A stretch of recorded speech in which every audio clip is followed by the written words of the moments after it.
João capítulo 11. Eu vou ler, ou na verdade eu vou pregar enquanto leio, ou ler enquanto eu prego. Não lerei o texto todo para depois pregar. Então eu queria já convidar você a curvar a cabeça, para que a gente ore e que Jesus seja glorificado nesse culto. Curve sua cabeça, vamos orar.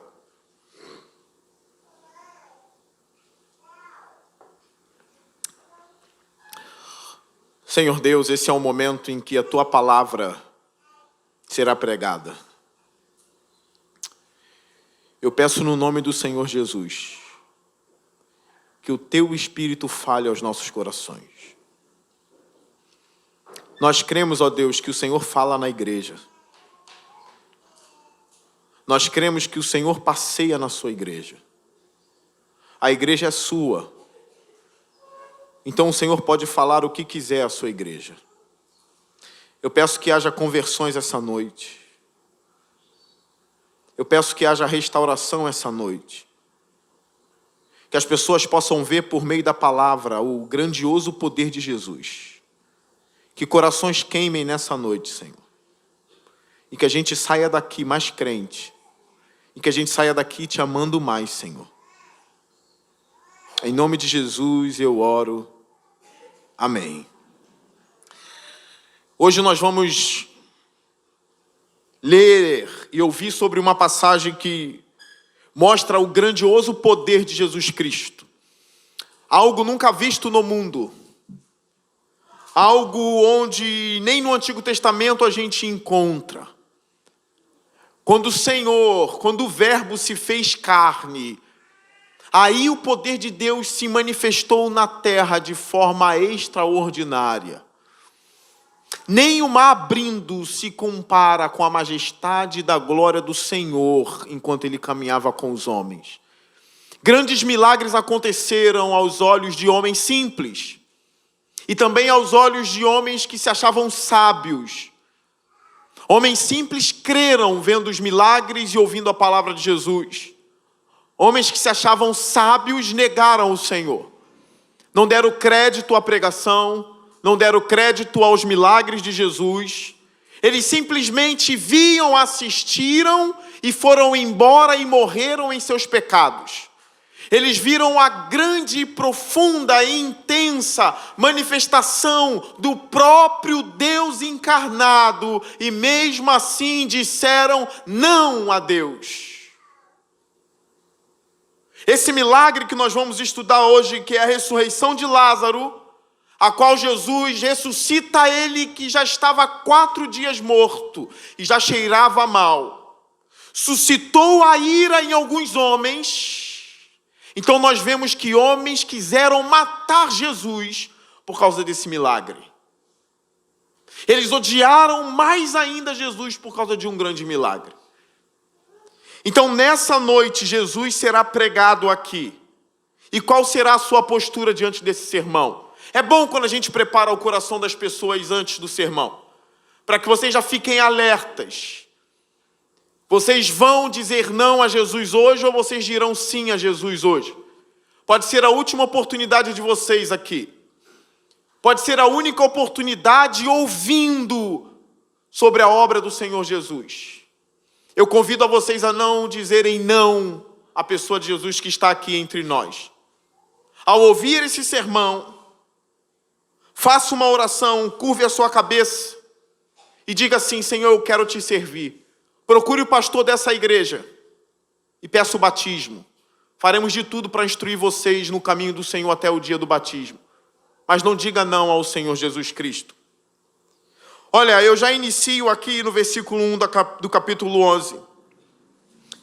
O texto vai dizer quem é Lázaro e quem é a família de Lázaro. Ele diz assim: havia um homem chamado Lázaro.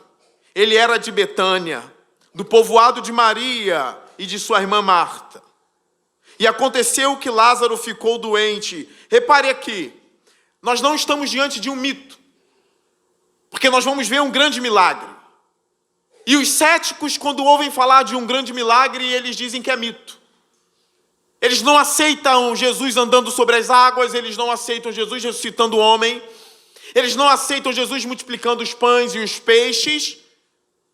Para eles, tudo aquilo que está sobrenatural ou está fora desta ordem é mito. Só que olha a estrutura do texto, não é a estrutura de um texto de mitologia.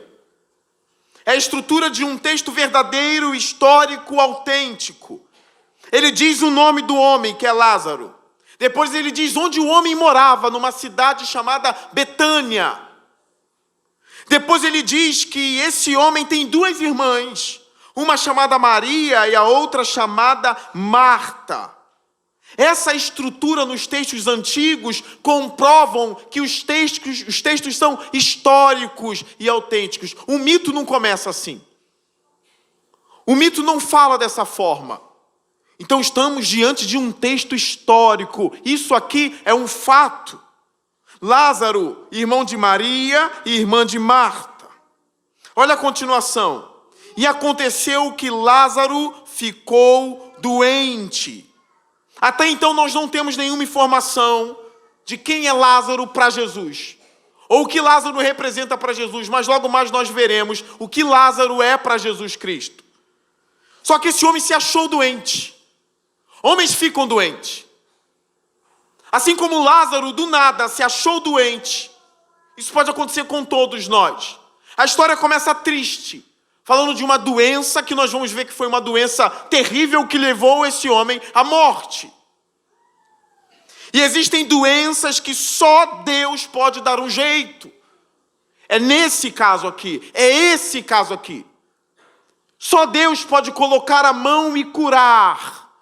A doença é uma outra coisa que não é um mito. A doença é algo histórico e é algo presente em nosso meio. Fique sabendo que você provavelmente adoecerá e morrerá.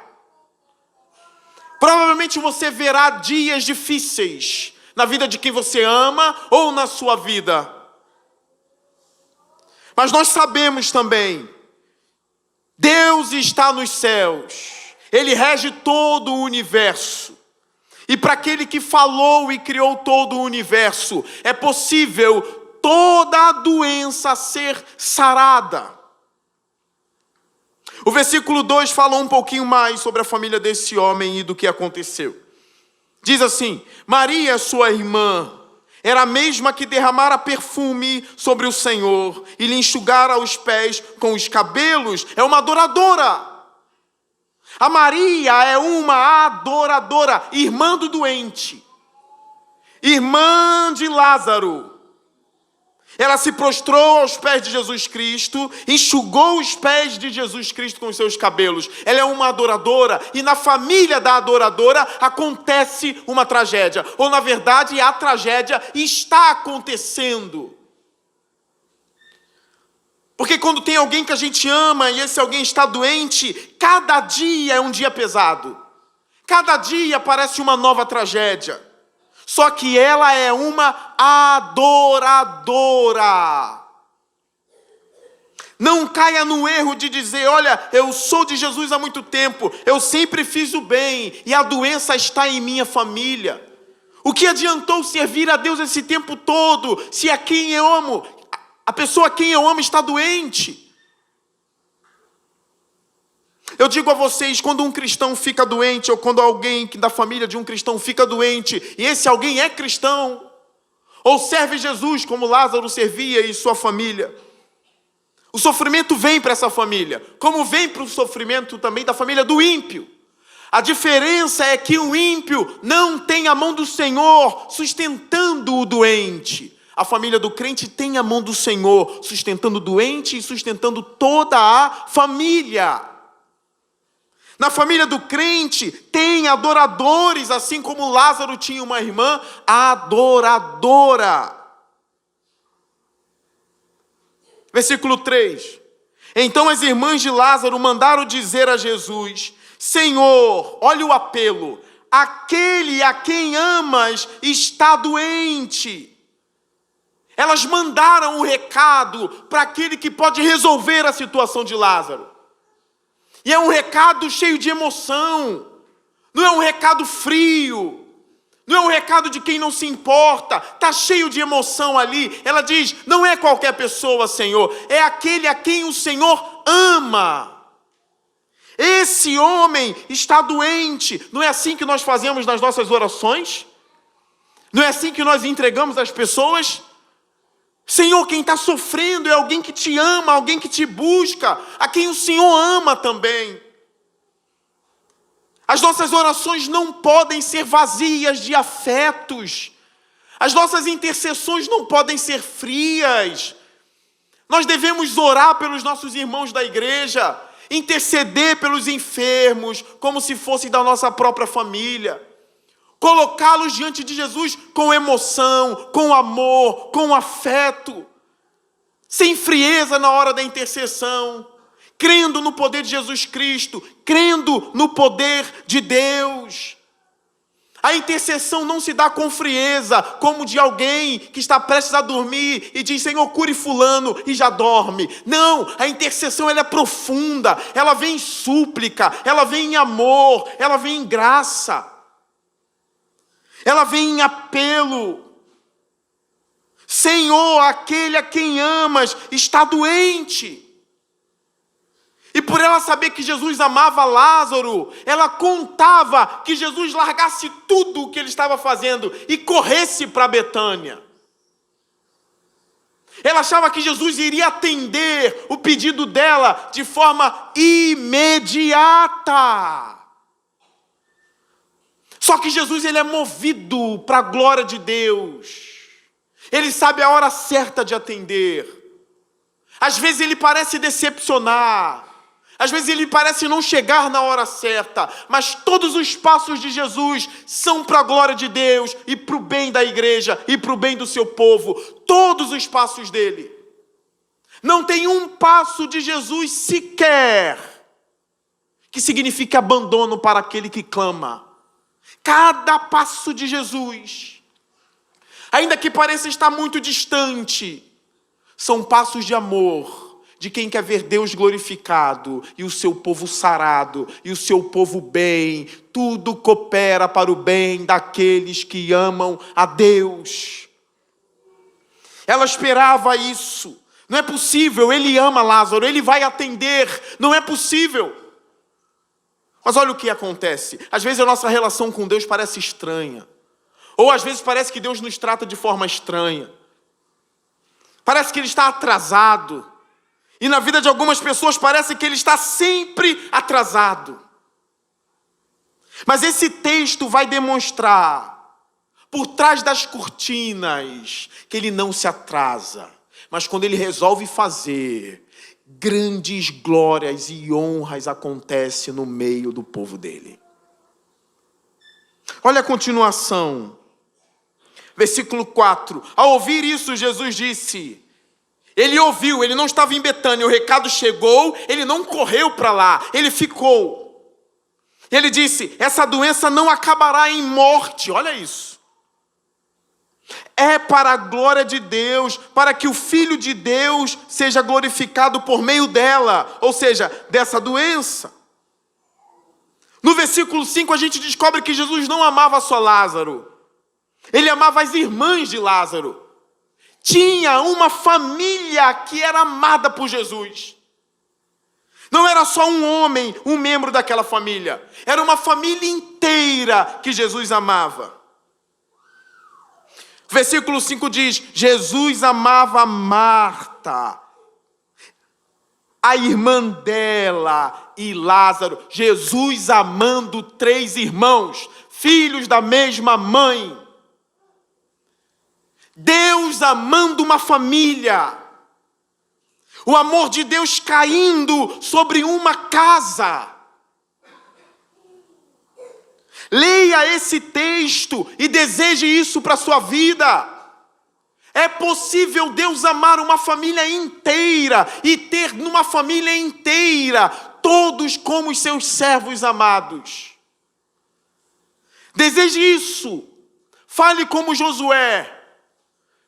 Israel abandonando a Deus e servindo aos ídolos, servindo aos demônios, servindo várias religiões, mas nós sabemos que só há um caminho verdadeiro. Então Josué brada em Israel: eu e minha casa serviremos ao Senhor. Tem famílias inteiras aqui amadas por Deus, amada por Deus. Isso é uma dádiva, isso é incrível. Ele amava Marta, Maria e Lázaro. Mas aparece o no entanto aqui no texto. Você que está lendo a Bíblia, leia sempre com cuidado, leia sempre com atenção. Essas partes são importantes. Olha, no entanto, ou seja, ele amava a família inteira. No entanto, algo vai acontecer aqui que vai fazer com que a família ache que de alguma forma ele está atrasado. No entanto, quando ouviu falar que Lázaro estava doente, ficou mais 2 dias onde estava. O que eu esperaria desse texto? Que ao ouvir a notícia de uma família que ele ama, que tem alguém doente que ele ama, ele saísse imediatamente em direção à pessoa doente. Mas Jesus resolve ficar mais 2 dias no lugar onde ele estava. Ele não vai de forma imediata. Ele permanece, ele fica onde está. Ele não se move em direção ao doente. Ele não se move em direção àquela que clamou a ele. Ele simplesmente fica. E o homem está morrendo a cada dia.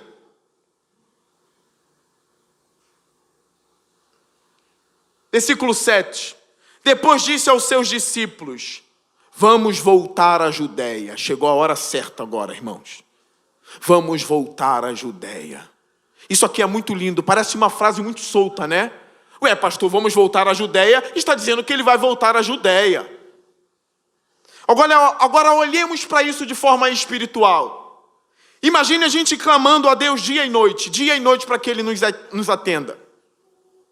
E Deus demorando e Deus não atendendo, até que Deus brada dos céus: agora nós vamos à casa dele. Agora nós vamos à casa dela. Agora chegou a hora de visitar essa família. Não é apenas uma frase, vamos voltar à Judeia. Isso significa: agora eu atenderei. Agora eu irei vê-los. Agora eu estarei com eles. Vamos voltar para a Judeia. Isso me edificaria muito nos meus momentos de oração. Isso me fortifica muito nos meus momentos de oração. Porque eu sei que uma hora Deus vai dizer: vamos até o Leonardo. Vamos. Imagine Deus Pai e Deus Filho conversando. Está na hora de atendê-lo, hein? Vamos pousar na casa dele. Vamos voltar à Judeia. Toma esse texto para ti e ore crendo que uma hora Jesus vai dizer: voltarei à casa dela. Voltarei à casa dele. E aí chegou a hora de atender a sua oração. Espere, tenha paciência. Jesus não ignora e não despreza o seu clamor. Ele nunca fez isso, ele é amoroso, ele nunca faz isso. Todas as suas súplicas chegam aos céus, todas elas. Versículo 8. Estes disseram: mestre, há pouco os judeus tentaram apedrejar-te, e assim mesmo vai voltar para lá. Os discípulos tentando impedir Jesus de ir até Lázaro, mas para proteger Jesus de alguma forma. Eles tentaram te apedrejar lá, vai voltar para lá. Versículo 9, Jesus responde: o dia não tem 12 horas, quem anda de dia não tropeça, pois vê a luz deste mundo. Quando anda de noite tropeça, pois nele não há luz. No Evangelho de João, a luz deste mundo é o próprio Jesus. As trevas estão contra a luz. Os discípulos precisariam confiar na luz, no movimento da luz. A luz brilha onde quer brilhar e não há quem impeça. Ele está indo para brilhar, ele está indo para ser a esperança dos homens. No caso de uma família. Versículo 11. Depois de dizer isso, prosseguiu dizendo-lhes: nosso amigo Lázaro adormeceu, mas vou até lá para acordá-lo. Olha a maneira como ele chama um servo.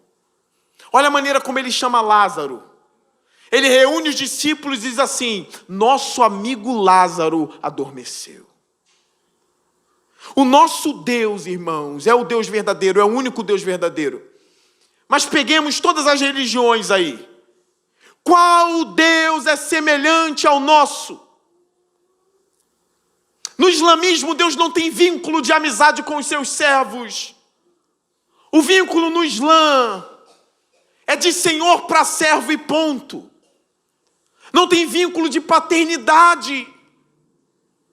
Pegue um texto em que Maomé chama Alá de papai. Pegue um texto em que Alá chama os seus de amigo. Eu apresento a vocês nessa noite o Criador do Universo, o Deus de toda a glória, que os serafins louvam Ele dia e noite, tampam a sua face diante dEle, e que Apocalipse ele está sendo louvado e engrandecido o tempo todo. Ele tem toda a glória, como diz o louvor. Ele é o Senhor da glória, e Ele simplesmente diz: Lázaro é meu amigo. Abraão era conhecido como amigo de Deus. Isso é incrível, o Criador do Universo chegar a mim e dizer: meu amigo. Se isso não tivesse na Bíblia, soaria como blasfêmia para nós. Soaria como um insulto. Dificilmente um juiz vai ter você como amigo. Dificilmente o presidente terá você como amigo. O problema é deles. Homem de Deus não fica bajulando gente importante. Homem de Deus não fica bajulando político. Homem de Deus não fica bajulando médico. Homem de Deus não bajula juiz. Porque o Senhor da glória é amigo do homem de Deus. O Senhor da glória é amigo da mulher de Deus. Nós somos daqueles que não bajulam ninguém. Nós não podemos ser tentados. Deixa eu ser amigo daquele prefeito, para quando eu precisar, ele socorrer minha família. Ou deixa eu colar com esse vereador, ele não presta, mas deixa eu colar com ele, para que se a minha família precisar, eu tenho um político para me socorrer. Eu não preciso de político. O Senhor da glória é o meu amigo. Eu preciso contar um testemunho que eu já contei na igreja 3 vezes, mas tem gente que está me ouvindo pela primeira vez. Eu tenho um pai que é aposentado já há alguns anos, mas ele ama trabalhar. Ele trabalha e num período minha mãe ainda estava viva, ele sempre quis dar o melhor. E uma vez meu pai chegou para mim e disse: serei demitido, porque já sou aposentado e sou mais velho que os demais. E eu olhei no semblante dele, eu vi que ele não queria ser demitido da empresa. Ele não é o tipo de homem preguiçoso que torce para ser demitido, ele quer trabalhar. E ele precisava no momento daquela renda. Ele disse: serei demitido. E ele disse: ore. Então eu orei a Deus, mas no outro dia ele chegou: olha, o patrão já entregou os documentos para a gente assinar. Já está assinado. Provavelmente é a última semana seremos demitidos. Já está assinado. E eu lembro que eu tranquei o meu quarto, eu fui a Deus em oração.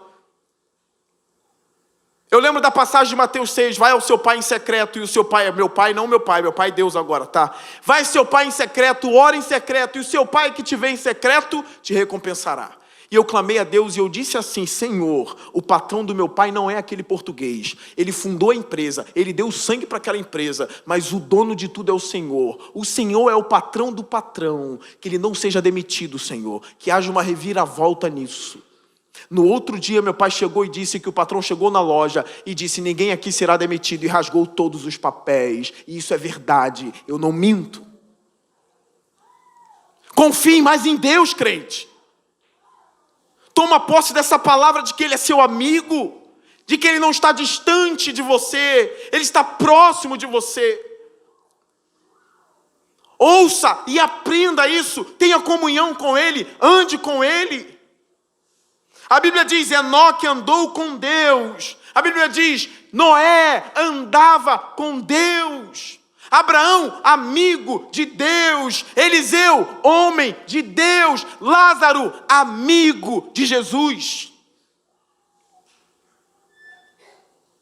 Eu espero que eu não esteja falando para pedras aqui. Eu espero que você esteja provando dessa palavra. Provando que Deus é bom. Provando de uma intimidade maior com Jesus Cristo, de que Ele pode te atender e ter um relacionamento saudável contigo. Ele diz para os discípulos, nosso amigo Lázaro adormeceu, mas eu vou até lá para acordá-lo.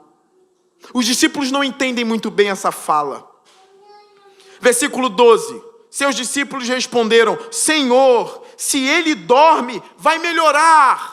Eles não entenderam que Lázaro já estava morto. Se ele dorme, vai melhorar.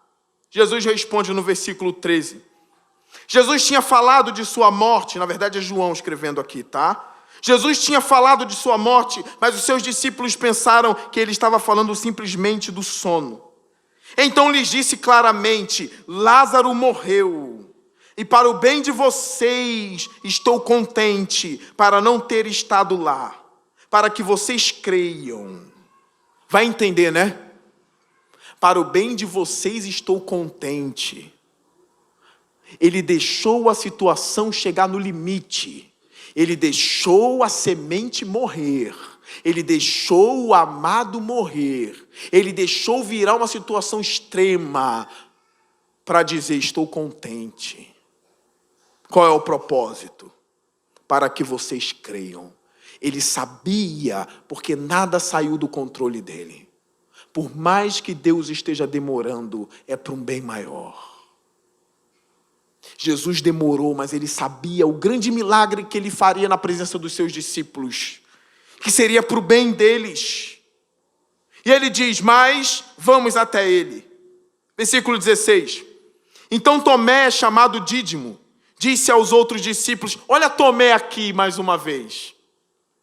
Vamos também para morrer com ele. Discípulo. Discípulo falando como ímpio. Discípulo falando como incrédulo. Mas na frente, no mesmo evangelho, Tomé vai dizer, eu só acredito se eu tocar. Eu só acredito se eu ver e se tocar. Aqui Tomé se levanta e diz, vamos também para morrer com eles. Ao invés dele fortificar os seus irmãos, ao invés de Tomé reunir os discípulos assim, vamos confiar nele. Ele já deu provas de que tem poder. Nós vamos ver um grande milagre, Pedro. Tomé dizendo, nós vamos ver um grande milagre, João, prepare-se. Troque as sandálias dos pés e corramos para Betânia. Veremos um grande milagre. Existe crente que a característica dele é de encorajamento. Ele sempre encoraja os seus irmãos. Como diz o louvor, espera mais um pouquinho. Tem que ir dizendo, não espera, Deus virá. Calma, Ele vai fazer. Agora tem outros que são Tomé. Ao invés de já estar desanimado, ainda desanima o próximo. Vamos morrer, não vai dar certo, mas vamos. Vamos com ele para lá. Não seja assim, irmãos. Confie em Deus até o último segundo da sua vida. Se é um milagre que você procura, eu não vou desencorajar vocês como pastor. Eu vou encorajar a buscar um milagre. Ora, peça cura, peça o milagre. Diz assim, Senhor, eu nunca vi uma maravilha diante dos meus olhos. Concede-me ver uma maravilha, Senhor. Cura, Senhor. Liberta, salva. Mas Tomé diz, não, vamos morrer com ele. Vamos embora para Betânia. Versículo 17. Ao chegar, Jesus verificou que Lázaro já estava no sepulcro. Como eu disse, chegou no limite a situação. Ele já estava no sepulcro havia 4 dias. Betânia distava a cerca de 3 quilômetros de Jerusalém. E muitos judeus tinham ido visitar Maria e Marta, para confortá-las pela perda do irmão. Quando Maria ouviu que Jesus estava chegando, foi encontrá-lo, mas Maria ficou em casa. Olha o que está acontecendo. Uma vai ao encontro, outra fica em casa. O que está no coração dela? O que está vendo? Jesus está a caminho, Jesus está lá. Uma vai e a outra fica em casa. É o luto. Estão vivendo o luto. O irmão amado morreu. E o pior, ele morreu tendo Jesus por perto. 21, disse Marta a Jesus: Senhor, se tivesses aqui, meu irmão não teria morrido. Mas sei que mesmo agora, Deus te dará tudo o que pedires. Disse Jesus: o seu irmão vai ressuscitar. Eu vou ler essa parte de novo. Disse-lhe Jesus: o seu irmão vai ressuscitar. Olha, eu já fiz muito enterro. Eu nunca disse isso para ninguém. No máximo, se você me ouvir dizer isso em enterro, eu estou querendo dizer o que Marta entendeu. Se eu disser, fulano vai ressuscitar, saiba que eu estou dizendo que vai ressuscitar no último dia, não na hora ali. É no dia da ressurreição que ele vai voltar. Nós cristãos acreditamos nisso. A nossa morte é por pouco tempo. Pouquíssimo tempo. Logo, logo estaremos ressurretos com Cristo. Mas eu nunca cheguei no enterro, olhei para o caixão e disse assim: levanta em nome de Jesus. Eu faria baixinho, não faria alto. É falta de fé. Estou diante de um caso que só Deus pode fazer. Tem caso que só Deus pode fazer. Tem caso que Deus não me autoriza a fazer. Nunca farei isso, irmãos, com vocês. Quando vocês morrerem, eu só vou sepultar e esperar o dia da ressurreição daquele dia. Mas Jesus não é Leonardo. Ele simplesmente disse: o seu irmão vai ressuscitar. Marta respondeu: eu sei que ele vai ressuscitar na ressurreição do último dia. Ela é uma mulher de fé, ela sabe disso. Disse-lhe Jesus: eu sou a ressurreição e a vida. Por que você não é crente ainda? Por que você não recebeu Jesus ainda? Olha o testemunho que ele dá dele mesmo. Diante desse testemunho aqui, primeiro ponto: Jesus não pode ser apenas homem. Alguém que se diz eu sou a ressurreição e a vida, não é desta ordem. Eu uso essa expressão não é desta ordem porque isso não sai da minha cabeça. Uma vez um homem jurou que viu um disco voador no lago. Ele viu os ETs, né? O disco voador no lago, uma coisa preta, enorme. E o pai dele tocou no ombro dele e disse: meu filho, isso não é desta ordem. E eu fiquei com isso na cabeça. Agora esquece ET. Estou falando de Jesus aqui. Ele não é desta ordem. Ao mesmo tempo é. Ele é e não é. Maria foi a portadora de Deus. Maria portou. Foi a incubadora do Filho de Deus. Mas nós lemos o relato de Lucas dizendo que ele é fruto do Espírito Santo. O texto é lindo. O poder do Espírito te envolverá, o anjo fala para a mulher. Ele fala para Maria: o ente no seu ventre é santo. Chegou ao mundo o Filho do Deus vivo. Chegou ao mundo o Verbo encarnado. A inteligência divina encarnada. O poder de Deus encarnado. O Filho de Deus encarnado. A ressurreição e a vida. Tem esperança para o crente para agora e para depois. A coisa é tão tremenda que quando eu leio 1 Tessalonicenses capítulo 4, olha o que eu encontro ali. É um texto que eu leio em enterro de crente. 4, versículo 13, 1 Tessalonicenses. É um texto consolador para os cristãos. Diz assim: irmãos, não queremos que vocês sejam ignorantes quanto aos que dormem. É a mesma linguagem de Jesus. Para que não se entristeçam como os outros que não têm esperança. Se cremos que Jesus morreu e ressuscitou, cremos também que Deus trará, mediante Jesus e com Ele, aqueles que nele dormiram. Dizemos a vocês, pela palavra do Senhor, que nós, os que estivermos vivos, os que ficarmos até a vinda do Senhor, certamente não precederemos os que dormem, pois dada a ordem, com a voz do arcanjo e o ressoar da trombeta de Deus, olha agora, o próprio Senhor descerá dos céus, e os mortos em Cristo ressuscitarão primeiro. Depois nós, os que estivermos vivos, seremos arrebatados com eles nas nuvens, para o encontro com o Senhor nos ares. Quem pode dar um amém para essa palavra? Essa é a esperança cristã. Ele vive e reina. Eu não penso em largar meu Jesus para viver no mundo.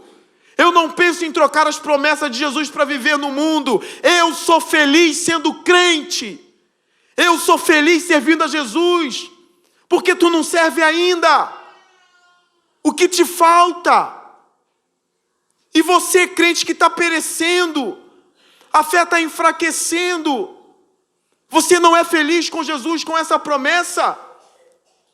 Eu sei que morrerei, mas eu sei que reviverei e encontrarei o meu Senhor nos ares, face a face. A ressurreição de Lázaro é um prenúncio, na minha opinião, do que vai acontecer. Ele estava morto, sai ressurreto e encontra Jesus face a face. Você, irmão que está doente, não se desespere. Se morrer, você tem a face de Cristo.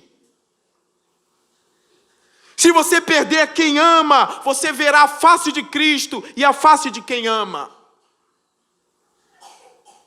Pastor, mas no Espiritismo não tem isso. Não, abandone o Espiritismo. Sem medo eu digo, abandone. Testemunha de Jeová, abandone isso. Membros de alguma seita, abandone. É feiticeiro, abandone. Essa esperança é esperança cristã. E ela é tão certo como o ar que eu respiro. Eu repito, eu sou feliz sendo crente. Sou feliz servindo a Jesus. Em nenhum momento eu pensei que eu entreguei a minha juventude a Jesus à toa. Em nenhum momento. Em nenhum momento eu penso em me afastar para curtir lá fora. Em nenhum momento. Eu vivo sabendo que vou morrer. E morrerei sabendo que voltarei. Eu sou a ressurreição e a vida. É uma das maiores palavras do Senhor para mim. E ele continua: aquele que crê em mim, ainda que morra, viverá. E quem vive e crê em mim, não morrerá eternamente. Olha agora o que ele diz: você crê nisso? Ele diz à mulher. Olha a resposta dela, ela lhe respondeu: sim, Senhor, eu tenho crido que tu és o Cristo, o Filho de Deus, que devia vir ao mundo. E você, crente? Todos olhem para mim agora, até quem está olhando para a Bíblia, todos olhem para mim. Você, crente, de todo o teu coração, você crê que Jesus é o Filho do Deus vivo, que há de vir para julgar os vivos e os mortos? Você crê nisso de todo o coração? Ou você acha que nada disso vai acontecer e é tudo mentira de João? Você não confia nesse livro? Você não confia nas testemunhas oculares de Jesus Cristo? A Bíblia fala que mais de 500 pessoas viram Jesus ressurreto. E o nosso grande apóstolo Paulo diz: e por último ele apareceu a mim. É verdade. A ressurreição é verdadeira. As palavras de Jesus são verdadeiras. Ela professa a fé dizendo: sim, Senhor, eu tenho crido que Tu és o Cristo, o Filho de Deus, que devia vir ao mundo.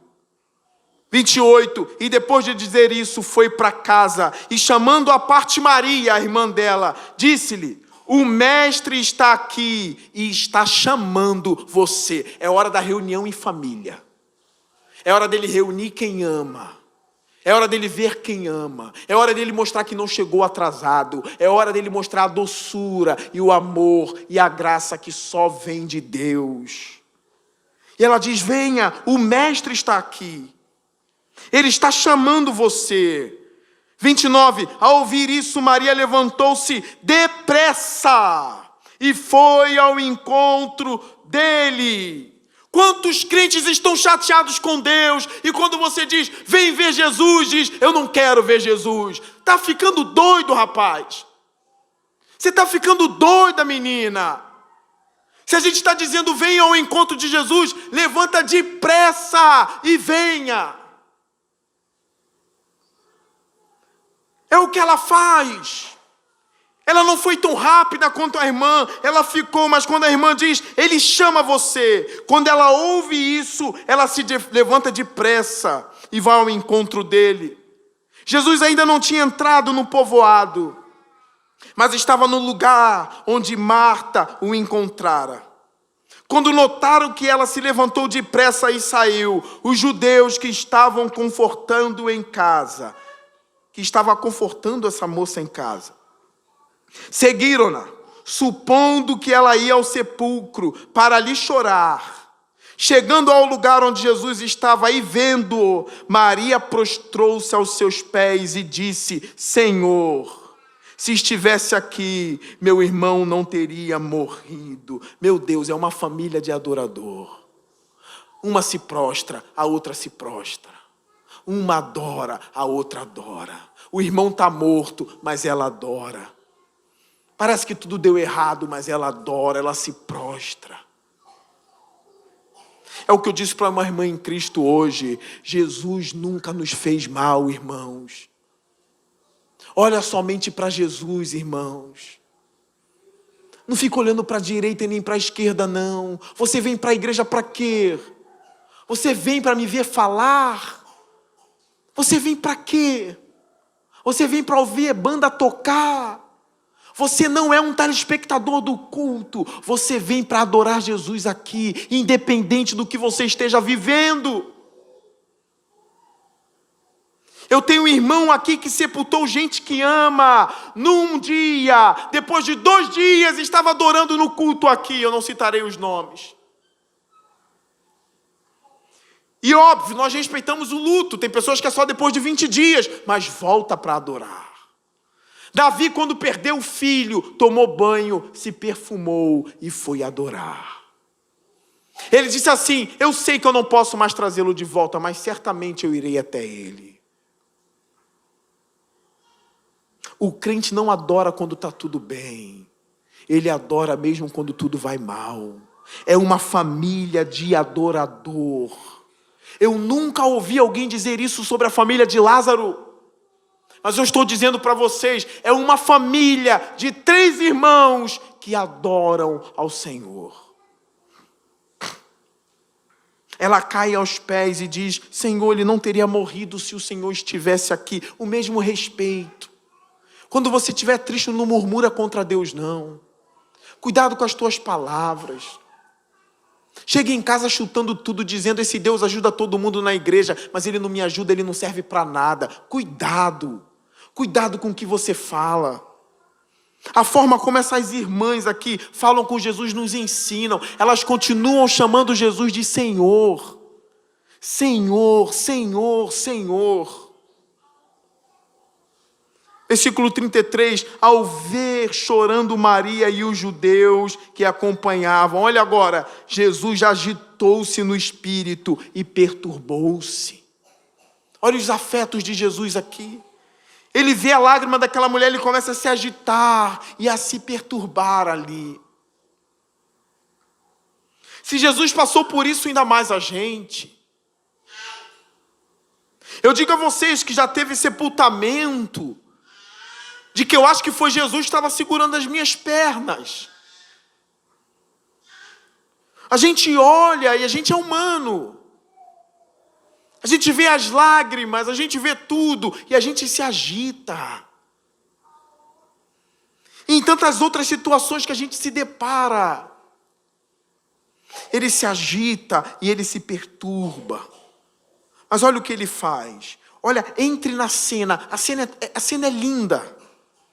Olha o versículo 34. Depois dele se perturbar e se agitar, olha o que ele diz. Onde o colocaram? Isso aqui parece que já é o primeiro passo de Jesus para ressuscitar aquele homem. Começa com uma pergunta. Onde o colocaram? Perguntou ele. Vem ver, Senhor, responderam eles. Jesus chorou, diz o verso. Olha, alguns falam certas coisas sobre esse pequeno texto, Jesus chorou, essa frase. Mas eu acredito que ele chora, mesmo sabendo que vai ressuscitar Lázaro. Eu acredito que ele vê o estado da morte, o que a morte fez com a gente, por causa do pecado, e aí ele chora. Olha o que o pecado fez com a humanidade. Os homens morrem porque pecaram. Nós morremos por causa do pecado, o salário do pecado é a morte. Quando a gente vê um ser humano morrendo, irmãos, a gente sabe, olha ali, ele está morto porque o pecado entrou no mundo, porque nós homens quisemos o pecado. Nós demos as costas para Deus e corremos para o pecado. Quando a gente se afasta da vida que é Deus, o que nós temos? Morte. Eu entendo que Jesus estava chorando pela tragédia do pecado. Até quando nós vamos morrer? Até quando nós vamos sepultar os amados? Jesus colocou um fim nisso na cruz. O fim da morte está no retorno do Senhor Jesus Cristo. Paulo diz, onde está a morte, o seu aguilhão? O aguilhão da morte é o pecado. Mas Jesus vai esmagar tudo isso. Ele chora. E o versículo 36 diz... Então os judeus disseram, vejam como ele o amava. Mas alguns deles disseram, ele que abriu os olhos do cego, não poderia ter impedido que este homem morresse? Sempre tem essa balança no meio do povo. Os que creem e os incrédulos. Eles parecem estar sempre pertos. Aqueles que acreditam e que creem na obra do Senhor, e aquele que sempre é crítico, que sempre demonstra incredulidade, que é o incrédulo. Isso sempre existe, e essa balança sempre existe. Ele ressuscitou, ele curou os cegos. Ele fez tudo e não poderia impedir que esse homem morresse.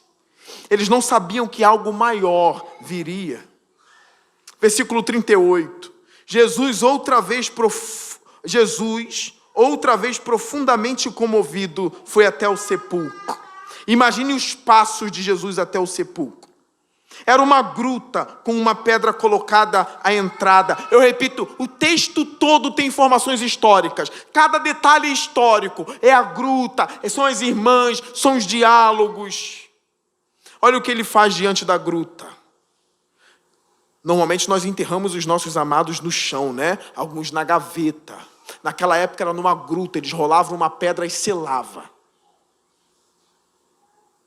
E ele diz assim diante da gruta, tirem a pedra.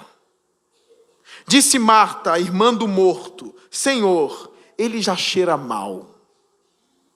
Pois já faz 4 dias, olha agora. Ele diz, tire a pedra. E Marta diz, mas ele cheira mal. Se tirar a pedra, ninguém aguenta o cheiro do defunto.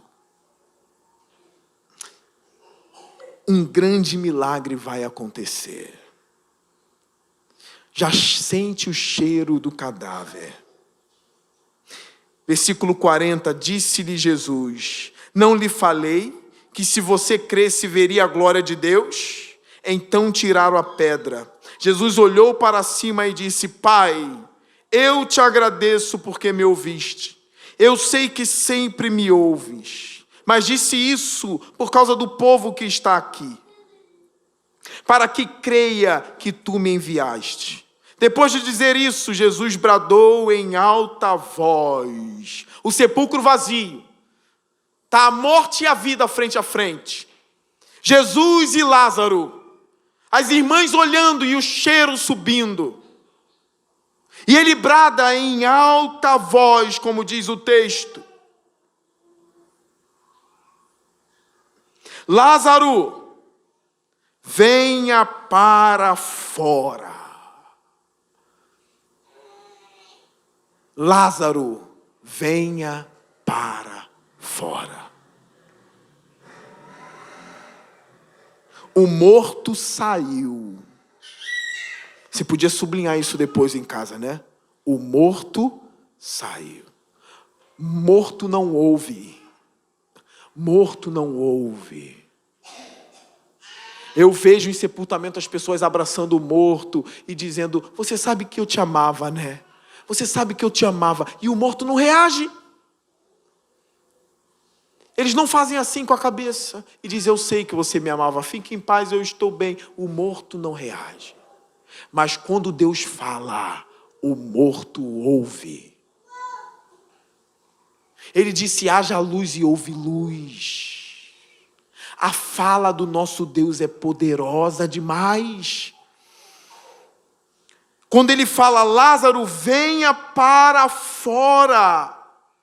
O morto saiu com as mãos e os pés envolvidos em faixas de linho e o rosto envolto num pano. Disse-lhe Jesus: tirem as faixas dele e deixem-no ir. Para mim, é o maior milagre de Jesus. Tinha 4 dias já, e já cheirava mal. E ele trouxe o morto de volta. Nós aqui somos crentes. Nós sabemos que a última palavra sempre é do nosso Deus. Não pare de buscar a Jesus. Não pare de clamar por Ele. Não importa em que estágio esteja. Não importa. Clame por Ele, porque se Ele falar, o milagre acontece. Existem pessoas doentes no nosso meio. O tema do nosso retiro será a oração, caminhando com Deus. Eu quero que a nossa igreja cresça em fé e em confiança ao nosso Deus. Que o texto de Lázaro esteja diante de nós. Que através desse texto você não pare de mandar os recados celestes que são as orações. Encha os céus dos recados. Encha os céus das orações. Porque Jesus ouve e se Ele falar, vai acontecer. Esse texto me enche de fé e eu vou a Jesus dizendo: basta uma palavra e uma palavra apenas, Senhor. E o morto vai andar. O milagre vai acontecer. Você que precisa ter a alma sacudida hoje, que Jesus brade o seu coração e você seja renovado. Você que precisa de conversão hoje, que Jesus brade e diga: venha morto e você viva. E viver é servir Jesus e crer nele até a morte. Seja regenerado hoje. Você que está perdendo a fé, que a sua fé fique intacta através da voz de Jesus hoje. Vocês não vieram aqui à toa. Vocês vieram ouvir sobre um Deus que faz as coisas impossíveis se tornarem possíveis. Vocês vieram aprender mais da fala de Deus, da forma como Ele age. Confie em Deus até o último minuto. Esse é o apelo de hoje. Vamos ao Senhor em oração sem desanimar. Nós vamos ceiar aqui. Nós sabemos a obra de Jesus. Ele pagou pelos nossos pecados. Ele morreu na cruz. Ele padeceu debaixo da ira. A ira de Deus estava sobre os pecados. Ele ressuscita para nos dar vida. E por causa dele agora também nós ressuscitamos. A morte não dá mais a última palavra. Esse texto de Lázaro me mostra que a última palavra é da vida, é de Jesus. Ele subiu e há de voltar para buscar a sua igreja. E isso é verdade. O papel do pregador é tornar isso tão perto de vocês. É como se Jesus estivesse para voltar agora. A face dele está perto. É o meu papel isso. Espere nele, confia nele. Jesus vai voltar e redimir a sua igreja. Nós vamos cear agora, tendo em mente tudo o que ele fez por nós. Ele passeia na igreja. Nós vamos invocar o nome dele. Nós vamos comer do pão e beber do cálice. E levantar e clamar, pedindo mais fé e mais confiança. Convido você a curvar sua cabeça agora.